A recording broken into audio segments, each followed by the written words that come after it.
Bonjour à toutes et à tous et bienvenue sur le tutoriel de Pictoflora, la galerie d'images du réseau Tela Botanica.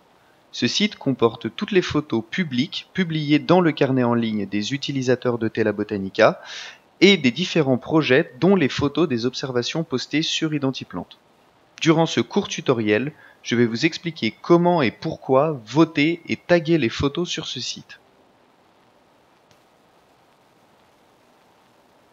Tout d'abord, rendez-vous sur le site Pictoflora et connectez-vous en haut à droite avec vos identifiants utilisés lors de votre inscription sur le site internet de Tela Botanica. Si vous n'êtes pas encore inscrit, je vous invite à vous inscrire sur le site internet de Tela Botanica. Vous pourrez alors accéder à votre profil et à vos préférences. Vous pouvez choisir quel protocole utiliser. Pour une utilisation classique de Pictoflora, veuillez garder le protocole capitalisation d'images par défaut. Vous voyez donc un ensemble de photos. Par défaut, les photos qui apparaissent sont les dernières publiées par le réseau Tela Botanica. Vous pouvez alors cliquer sur ces photos pour les agrandir. Pour participer à Pictoflora, vous pouvez effectuer deux actions très simples. Premièrement, vous pouvez voter pour la qualité de la photo et de l'organe représenté. Si la photo est nette et met bien en avant les parties importantes de la plante pour son identification, vous pouvez lui donner 4 ou 5 étoiles. Deuxièmement, vous pouvez aussi taguer les photos, c'est-à-dire ajouter des mots-clés. Par exemple, cette photo représente une fleur. Cliquez sur la petite icône fleur ou entrez directement le texte, puis cliquez sur valider l'ajout des mots-clés.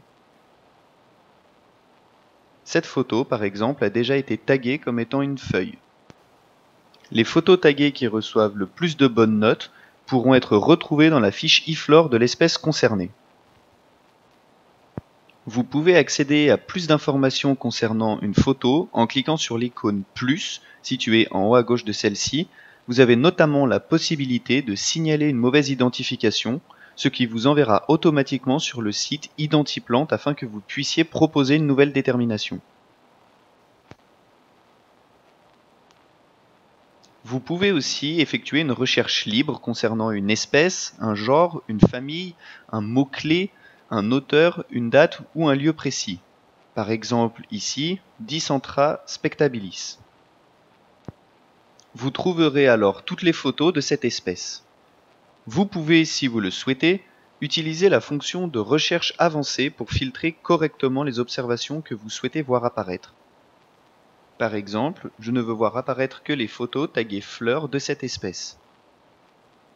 Attention, il faut laisser cocher par défaut le champ « Masquer les observations smartphone anonymes ». Vous trouverez donc toutes les photos de cette espèce marquées comme étant des fleurs.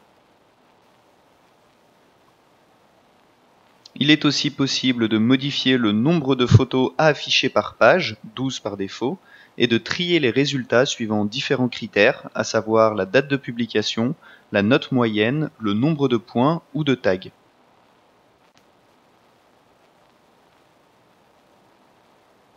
J'espère que ce petit tutoriel vous a été utile et je vous dis à très vite sur Pictoflora.